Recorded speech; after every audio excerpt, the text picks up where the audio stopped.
What's good, y'all? We know it's been a while. It's been a minute. But They like, where y'all been at? I know, but a lot of things have been transpiring. And so we decided we were going to leave Colorado, and we feel like we made a great decision. We actually left the country because, as you know, if you've been here for a while, we traveled the whole West Coast. We've been everywhere in the southern region because we're from the South, and we spent some time on the East Coast. Yeah. And we just decided that there was really no place for us in the U.S. at this time in our lives. So we've set out to travel for a year, and we're currently in Mexico. And so we'll talk more about that in our upcoming videos. Mexico. But we're going to tell y'all the 5 reasons why we decided to leave Colorado and ultimately decided to leave the U.S. Now, these reasons are for Colorado. Yeah. We could do another video about why we decided to leave the U.S. So we're just going to jump right into it. The first reason we left is what? Babe got the notes on his phone. Yeah, so if I look down, y'all just pardon me because I'm reading the notes. But the first reason is lack of diversity in culture, right? Coming from a place like the South, I was going to say Houston, but coming from just the South in general, y'all know how we're very much still attached to our roots. We're very much still attached to like our culture. There's so many, and I will use Houston as that. But you know, there's so many different melting pots of different ethnicity, races, backgrounds. Everything is just like one, right? So it was a culture shock moving to somewhere like Colorado where they don't have that at all. Yeah. It was a very hard adjustment for our kids, especially our kids for sure. Like they had a really hard time, and us too, but they really had a hard time not seeing, because they were used to that in Houston, right? They were used to seeing other people, you know, them, but then other people, just like a wide range of people. Like, oh, this girl's from here, this boy's from here, but moving to Colorado, that was non-existent, right? You know what's interesting, baby, is when I first got there, and I think the kids felt the same way, and I don't know about you, but I felt like it was more for me like, oh, where are all of the black people at? Yeah. But as time went on, I was like, yeah, I do want to be around black people, but also in Houston, we got all different types of people. And so I started realizing, because I've been immersed in culture pretty much all my life, Houston is a very diverse place. I started realizing, yeah, I do want to be around black people, but like, where's the Jamaican people at? Where's the African people? Where are the Latin people, not just the Mexican people, which I love Mexican people. Obviously, we're in Mexico, but Latin meaning like Dominican, you know, Puerto Rican, because when all of these people come to a place, they bring their culture, they bring their food, they start businesses, and then they bring their children, and it creates diversity in the place. And that was something in Colorado that's like, not only can I not see my own people, but I can't see fucking nobody. And it's like there's a very small amount of every single person there, and because of that there's a large amount of ignorance that comes along with the environment that is just like, you can feel how you want to feel, but the ignorance that surfaces out loud in such a microaggressive way was like pretty overwhelming. Yeah, definitely. So that was number 1. Number 2 is the racism in the school districts. Yeah. So y'all know our kids are homeschooled, and that was like one of the best decisions of our lives. So that primarily became a relevant thing. Or a real thing for us during the pandemic. And then we kind of was like, do we want to go back, do we not want to go back? But we're sort of like free, we are free range sort of parents, kind of, right? And so, you know, Goddess thought that she wanted to go back to school, and the other kids decided that they didn't. And the amount of racism that we experienced in both Jeffco and Adams 12, if you hear and you black, which most likely most people here are because they won't know about the black experience, absolutely 100% do not put your kids in those 2 school districts, Jeffco and Adams 12. If you want to know the extent of what happened there, we could do another video just comment down below, and I'll do a video for y'all about our experiences there. But as a person from the South and from Texas, which is known to be one of the most racist places in the U.S., it was absolutely the worst experience I've ever had with systematic oppression in my entire life. Which is weird. The US. Which is weird. Sorry to cut you off, but which is weird because it's like, before we left Houston, before we left Texas, and we started like really researching where we were going to move to, it's weird because it's like Colorado is like ranked number 2 or 3 in education, in the I whole think it's United 5. States, something like that, real high. So, in my head, I didn't directly correlate that to, them having racism and things like that. I just was like, oh wow, they got, some of the best schools in the states, in the whole states, So, but as I'm rounding off, it's like, well, that kind of does make sense now. You know what I mean? With them being so high, you know what I mean? Because it's like you obviously. Well, I'm sorry, baby. No, go ahead. No, I'm finished. Well, the thing is, it doesn't matter how high they are. I mean, you can go to like you can go to Aurora and still get your kids still get a decent education. The problem is they intentionally segregate their school system. Like in the South, I feel like you go into all white spaces, you're going to deal with some things, but the administration may do petty shit, but they're not. It's not going to be the same. It's not the same as what we experience. Yeah. It's like really on some. It's like modern day KKK shit. Like I'm not. If you stay within the city, usually even within the suburbs in the South or in Houston, you're usually okay. You usually got to go far out into the rural areas to deal with it and experience what we experience. But that shit was happening like right in the city where we lived in Thornton. Ain't nothing but fucking 15 minutes out of Denver. So it's like you shouldn't be dealing with no shit like that close into the city. Right. So, number 3, inability to build a community. So, I mean, that kind of directly ties into point number 1. It's hard to try to even begin to think, how to build this community or how to reach out and meet with certain people and do that when you don't see yourself or you don't see that type of those type of people out there. It's really hard to do that. So we met one family, and that family became our community, honestly, and vice versa for them. And I'm happy because that person became like my best friend, and we're still best friends. And taught me so much, and I'm sure she learned a lot from me as well. Like it was probably the most reciprocal friendship I've ever had in my life, besides my friendship with Trey.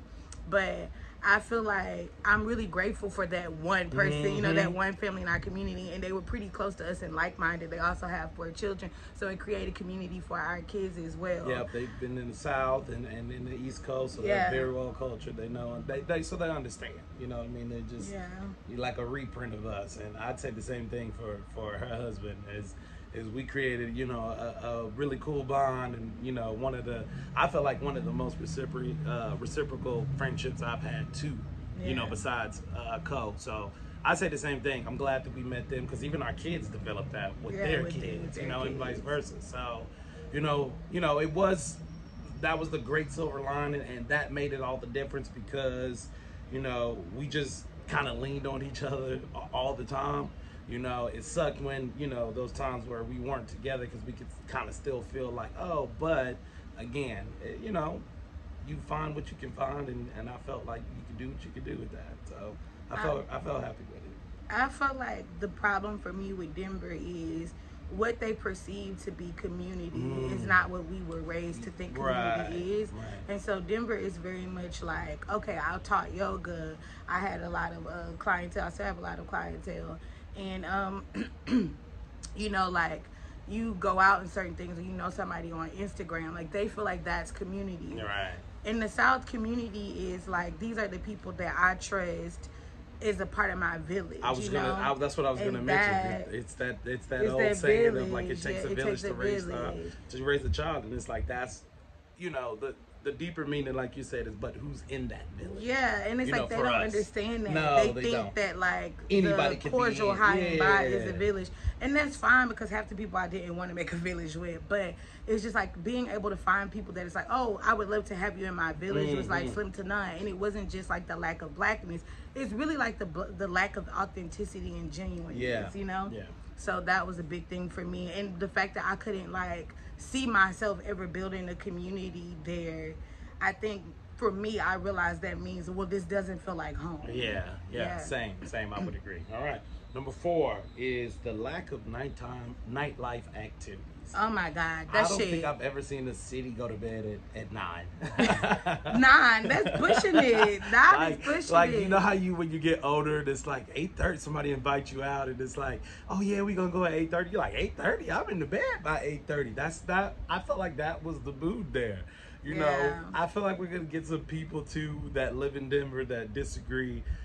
Trust me, we're from a place that is jumping 24/7. Okay, so we're very I'd say like very I guess critiqued on what we feel like Critical. nightlife critical. I'm sorry, we're very critical on like what we feel like nightlife is, and there is none.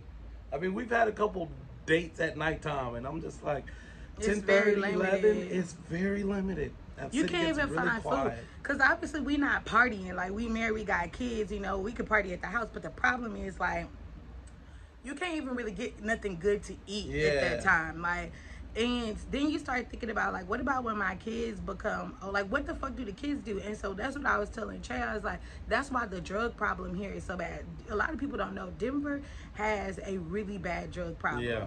Like, extremely bad. I would almost say that it's worse than a lot of cities that I've seen. And I really feel like it reminds me of, like, you know, when you go to a country town, it's like everybody either drunk, either a drunk or alcoholic, and I hate to say it like that, but it's like, that's because they're fucking bored. And so when you start thinking about laying down roots in a place, especially when you have 4 children and one of them being a teenager, you start thinking about the fact that, like, this is what the kids are doing. So, like, what type of community can my children build as well? And that was a big thing for me on side to factors. Like, if we wanted to go on a date night, Right. or we want to just grab something to eat at night, you know what I'm saying? And when I say night, I mean like 8 p.m. on a Yeah. weeknight. Right. It's like the whole city is fucking dead. They've been drinking since 8 a.m., 10 a.m.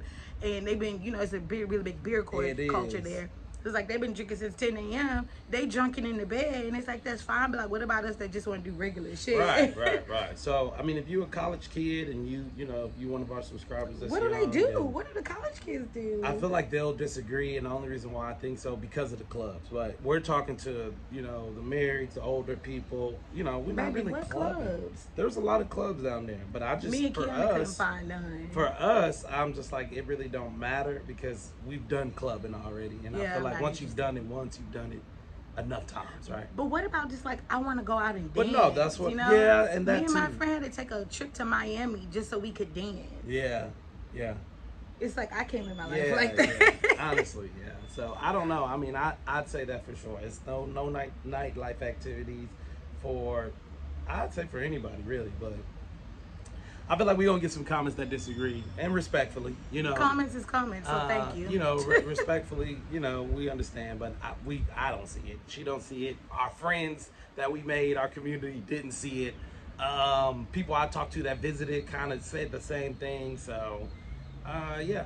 Anyway, so last and not least, high cost of living is number 5. It is Yeah. very expensive.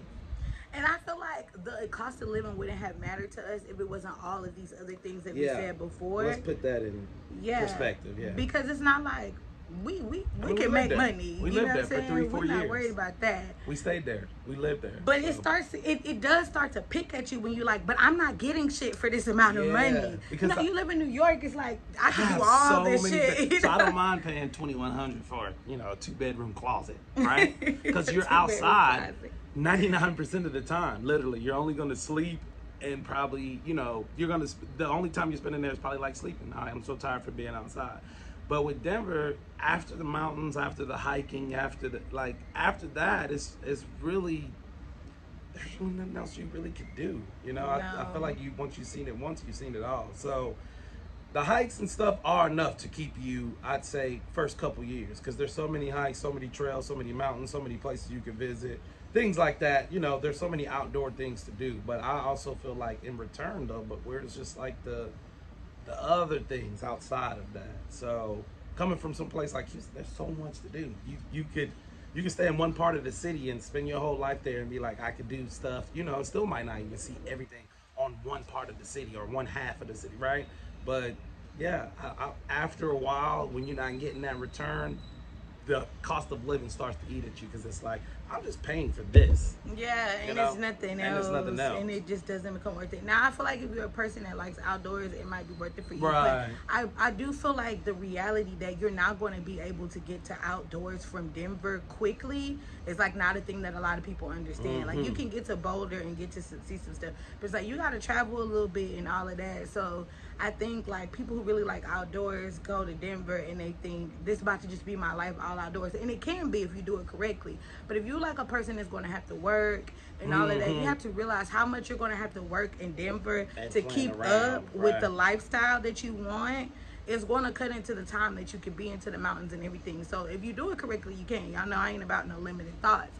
But if you just like working a regular 9 to 5, it's going to be more challenging because number one, you're going to be fucking tired of how much you're going to have to work in order to do that. And then number two, it's just like you got to pretty much get up out, you know, it's going to be a good little 40 to an hour. And these are real minutes. This is not like city driving. So, you know, it can be done, but you most definitely, you know, it's not going to be what you see when you think about going there. Yeah, so definitely.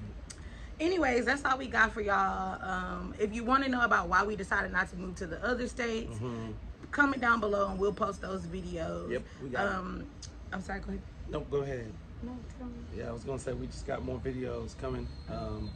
Just to add on, you know, we internationally traveling, so if you guys want to know more things about Mexico, more things about other places, we'll have more videos coming in the near future.